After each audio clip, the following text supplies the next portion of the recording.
Morning everyone. आज हम लोग डिस्कस करेंगे फर्स्ट लॉ ऑफ थर्मोडायनामिक्स। तो चलिए हम लोग स्टार्ट करते हैं बिना सेशन को देर किए हुए। अगर आप लोग चैनल पर नए हैं तो चैनल को सब्सक्राइब कर लीजिएगा और पहले से सब्सक्राइब किए हुए हैं तो वीडियो को लाइक कर दीजिएगा। तो चलिए हम लोग स्टार्ट करते हैं, ठीक है। तो हम लोग थर्मोडायनामिक्स में आज हम लोग फर्स्ट लॉ ऑफ थर्मोडायनामिक्स को डिस्कस करेंगे। देखिए फर्स्ट लॉ ऑफ थर्मोडायनामिक्स जो है ये लगभग 4 या 5 पॉइंट्स है, इसको हम लोग डिस्कस करेंगे। देखिए थर्मोडायनामिक्स के जो भी लॉ है ये सभी मतलब एक प्रकार से हम लोग कह सकते हैं कि ये सभी थ्योरेटिकली डिराइव्ड है। इनका कोई मतलब प्रूफ नहीं है, मगर इसका कोई मतलब काट भी नहीं है, मतलब कि इसको किसी ने गलत भी साबित नहीं कर पाया, मतलब कोई भी इसको अभी तक गलत साबित नहीं कर पाया है।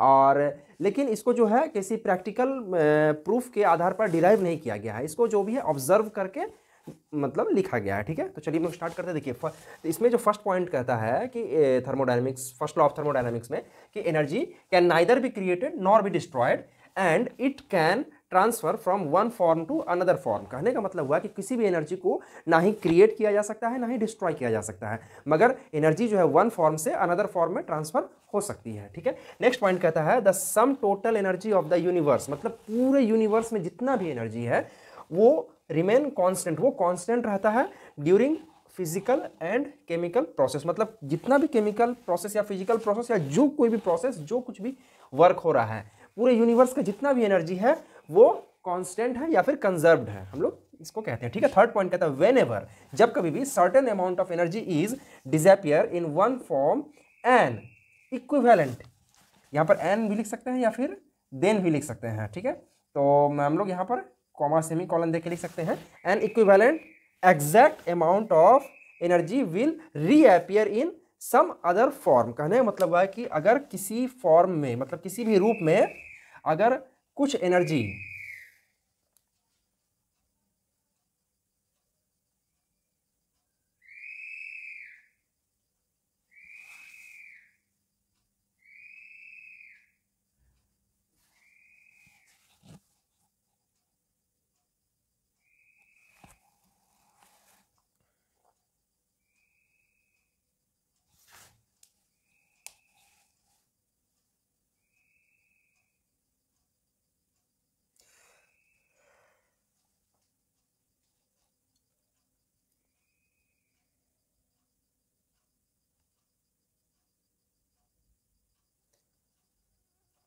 whenever certain amount of energy is disappear in one form then an equivalent exact amount of energy will reappear in some other form। इसका कहने का मतलब हुआ कि जब भी एक एग्जैक्ट अमाउंट ऑफ एनर्जी गायब होता है या डिसअपियर होता है किसी वन फॉर्म से, then exact equivalent amount of energy will reappear, same amount of energy will reappear in some other form. एक एग्जांपल हम लोग लेते हैं इसमें, जैसे मान लीजिए कि हम लोग यहाँ पर जैसे 100 ग्राम कोयला है, 100 ग्राम कोयला है, इसको जलाने से क्या हुआ कि कोल जो है हमारा कोयला वो तो जल गया लेकिन उससे हीट एनर्जी निकला, ठीक है। अब वो हीट एनर्जी जो है वो एक अलग फॉर्म ऑफ एनर्जी है और कोल के अंदर जो एनर्जी स्टोर था वो एक अलग फॉर्म का एनर्जी था, ठीक है। तो कोयला तो हमारा जल गया, कोयला डिसअपियर हो गया, लेकिन कोयला के अंदर जितना एनर्जी था वो हीट एनर्जी में यहाँ पर कन्वर्ट हो गया। तो हम लोग यहाँ पर देख सकते हैं कि कोल एनर्जी जो था वो हीट एनर्जी में कन्वर्ट हुआ। ठीक उसी तरह किसी भी फॉर्म में जितना अमाउंट ऑफ एनर्जी अगर डिसअपियर हो रहा है then exact amount of energy will reappear in some other form, ठीक है। this one and the next point कहता है it is impossible to make perpetual motion machine, मतलब कि ऐसा मशीन हम नहीं बना सकते हैं जिसको कि बिना किसी एनर्जी इनपुट के यूज किया जा सके। मतलब ऐसा कोई भी मशीन हम नहीं बना सकते हैं जो कि बिना एनर्जी के काम करे। मतलब जैसे कि कोई एक ऐसा जनरेटर हम नहीं बना सकते जो बिना फ्यूल का इलेक्ट्रिसिटी प्रोड्यूस करे। ठीक उसी तरह कोई ऐसा मशीन हम नहीं बना सकते हैं जो कि बिना एनर्जी कंज्यूम किए हुए आउटपुट दे सके, ठीक है। उसके बाद हम लोग जानते हैं एक मास एंड एनर्जी इक्विवेलेंस का एक फॉर्मूला है जिसको कि आइंस्टाइन ने दिया था, आइंस्टाइन मास एनर्जी इक्विवेलेंस, ठीक है। That is equal to mc²। E is the energy, m is the mass of substance and c is the velocity of light, ठीक है। तो ये एक फॉर्मूला है E इक्वल टू mc², ठीक है। ये कहता है कि अगर हम किसी भी मतलब एनर्जी जो है हम यहाँ पर मतलब कि मास को अगर हम डिस्ट्रॉय करते हैं तो उससे हमको एनर्जी मिल सकता है, ठीक है।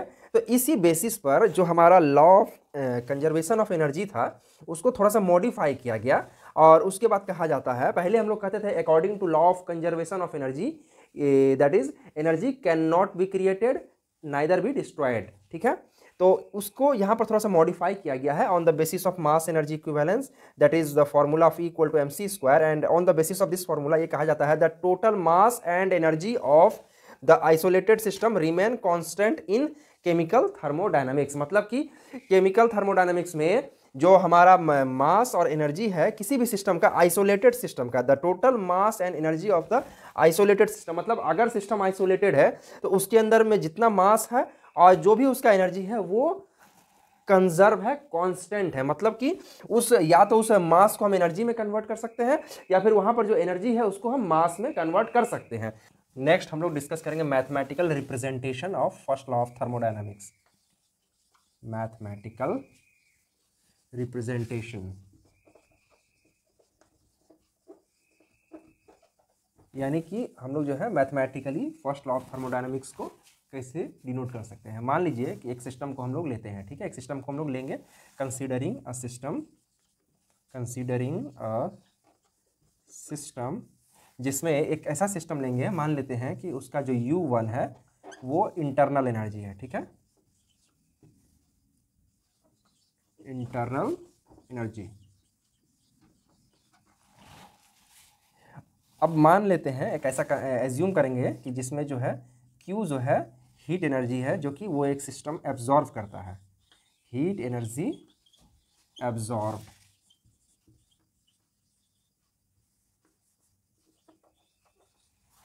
कोई एक सिस्टम है, ठीक है, उसका इंटरनल एनर्जी U1 है और वो सिस्टम जो है कुछ एनर्जी, हीट एनर्जी को एब्जॉर्ब करता है, दैट इज Q, ठीक है, और हीट एनर्जी एब्जॉर्ब करता है।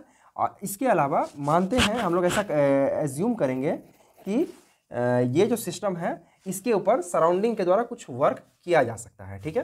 तो हम लोग ऐसा एज्यूम करेंगे कि W is the work done on the system by the surrounding, ठीक है। तो अगर हम ये जो Q है, अगर ये जो वर्क डन है अगर किसी सिस्टम पर होता है सराउंडिंग के द्वारा तो इसको हम लोग पॉजिटिव एज्यूम करते हैं, ठीक है। तो यहाँ पर हमारा W जो है पॉजिटिव हो जाएगा। अब हम देखते हैं कि मान लेते हैं किसी सिस्टम का इंटरनल एनर्जी U1 था और वो हीट एनर्जी Q एब्जॉर्ब करता है एंड उसके ऊपर कुछ वर्क डन होता है उस सिस्टम के ऊपर, ठीक है। देन आफ्टर U2 जो हो जाता है final internal energy, that is final internal energy after absorbing heat energy Q and work done on the system, ठीक है। This is the final internal energy. तब हम अब मान लेते हैं कि U2 जो है फाइनल इंटरनल एनर्जी है after absorbing heat energy Q and work done on the system W। Then U2 equal to हो जाएगा हमारा U1। ये फाइनल इंटरनल एनर्जी है। U1 जो है हमारा इनिशियल इंटरनल एनर्जी था, ठीक है, इनिशियल इंटरनल एनर्जी था U1। उसके ऊपर कुछ हीट एनर्जी जो है सिस्टम ने एब्जॉर्ब किया था, ठीक है। तो सिस्टम अगर एब्जॉर्ब कर रहा है हीट एनर्जी तो Q हमारा पॉजिटिव होगा, ठीक है, plus Q plus and work जो है सिस्टम के ऊपर हो रहा है, मतलब सराउंडिंग के द्वारा सिस्टम के ऊपर कुछ वर्क किया जा रहा है तो हमारा W भी पॉजिटिव हो जाएगा, ठीक है। तो अब हम लोग देखते हैं U1 को हम लोग इस तरफ ले आएंगे तो U2 माइनस U1 ये हो जाएगा हमारा डेल U के बराबर, ठीक है। डेल U इक्वल टू हो जाएगा Q प्लस W, ठीक है। इसको हम लोग इक्वेशन 1 एज्यूम करेंगे और यहाँ पर जो है ये वाला जो कंडीशन था ये केस 1 था, ठीक है, केस 1 था। अब जो है हम लोग mathematical representation of first law case 2 को डिस्कस करेंगे। ये तो केस 1 था। अब हम लोग आते हैं केस 2। केस 2 में हम लोग क्या करेंगे, देखिए U1 तो हमारा सेम रहेगा, इनिशियल इंटरनल एनर्जी। अब हम लोग अगर ये जो सिस्टम है इसमें अगर हम लोग एज्यूम करते हैं कि इंटरनल एनर्जी जो है Q है वो एब्जॉर्ब हीट एनर्जी जो है Q एब्जॉर्ब होता है और हीट एनर्जी एब्जॉर्ब होने के बाद हमारा जो सिस्टम है सिस्टम के ऊपर वर्क नहीं होगा, सिस्टम के द्वारा वर्क होगा, that is work done by the system. जब हमारा कोई सिस्टम वर्क करेगा तो उस कंडीशन में ये जो W है वो नेगेटिव हो जाएगा, ठीक है।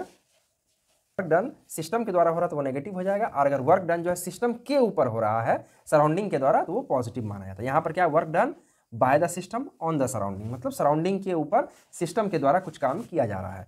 इस कंडीशन में जो है W हमारा नेगेटिव हो जाएगा। अगर W नेगेटिव हो जाएगा तो यहाँ पर जो ये जो प्लस का साइन है इसके जगह पर ये माइनस का साइन हो जाएगा और यहाँ पर Q प्लस W की जगह पर Q माइनस W हो जाएगा। ये हमारा इक्वेशन 2 हो गया।